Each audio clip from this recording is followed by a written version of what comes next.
Oke, assalamualaikum warahmatullahi wabarakatuh. Jumpa lagi bersama channel saya, Filialah.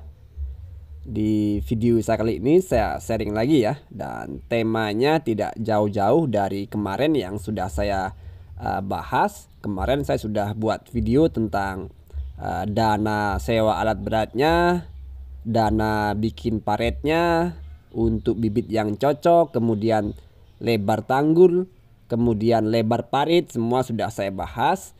Dan sekarang di video saya kali ini, banyak sekali dari video yang saya buat kemarin, banyak pertanyaan mengenai bagaimana nanti untuk hasil atau cara panennya ya. Jadi untuk rekan-rekan perlu digarisbawahi ya, ini masih tahap awal, jadi masih banyak sekali proses kedepannya tentunya untuk menunjang keberhasilan di perkebunan ini.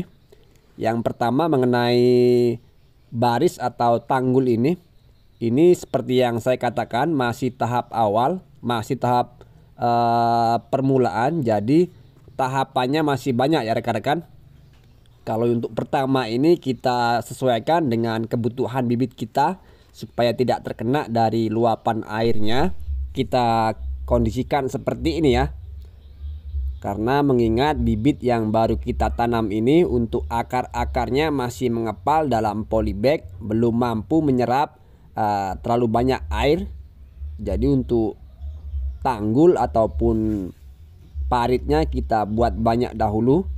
Nanti ketika sawit ini tumbuh besar, untuk akar-akarnya ini mulai bereaksi menyerap air, makanya di saat sawitnya sudah, produktivitasnya sudah baik, kita kurangi untuk parit-paritnya ya.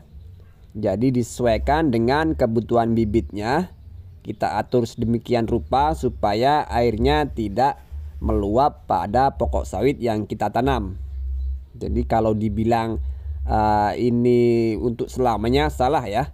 Ini proses awal, jadi kita atur biar supaya airnya ini tidak sampai menggenangi pokok sawit yang kita tanam. Nanti di saat waktu yang sudah dibutuhkan, jadi untuk paritnya ini kita timbun, kita kurangi, kita buat barisnya ini lebih sedikit ya. Jadi untuk sekarang ini memang kalau sawit baru ditanam, rekan-rekan pasti paham ya, untuk akarnya masih belum banyak menyerap air. Jadi belum mampu untuk mengurangi debit air yang melimpah di perkebunan rawa seperti ini ya. Tapi kalau sudah tumbuh besar, sudah maksimal untuk pokok sawitnya, untuk debit air ini akan cepat sekali berkurang karena akarnya sudah baik, sudah bekerja maksimal ya. Jadi untuk rekan-rekan, sekali lagi saya ingatkan, jangan pantang menyerah ya, lebih semangat lagi. Jadi kalaupun seperti ini silakan dilakukan ya. Terlihat dari kebunnya ini bagaimana dengan debit airnya, apakah selalu tinggi. Kalau selalu tinggi kita buat seperti ini dulu. Jadi dibarengi dengan proses pertumbuhan sawitnya. Mudah-mudahan untuk debit airnya ini tidak lama ya seperti ini. Kalau sudah sawitnya tumbuh besar, akar-akarnya ini akan segera meresap dari kelebihan debit air ini. Jadi sekali lagi, kalau memang masih ada yang kurang jelas, kurang paham mengenai penanaman di lahan rawa, silakan tulis di kolom komentar.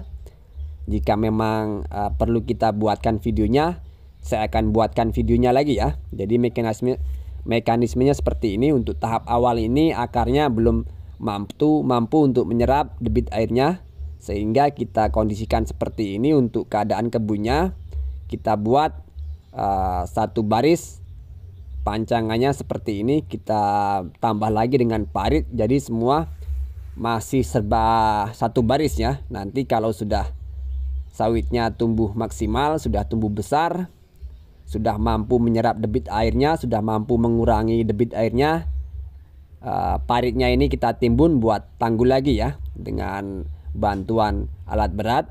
Jadi untuk proses kedepannya masih panjang.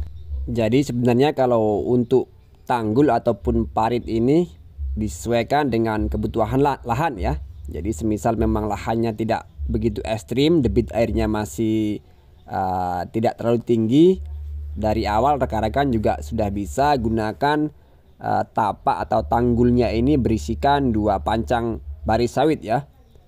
Jadi mengenai tanggulnya ini disesuaikan dari keadaan kebun ya. Kalau memang kebunnya ekstrim, pilihan terakhirnya seperti ini untuk kebaikan kebun kita ya. Kita kondisikan seperti ini berdasarkan dari kebutuhan perkebunan kita ya.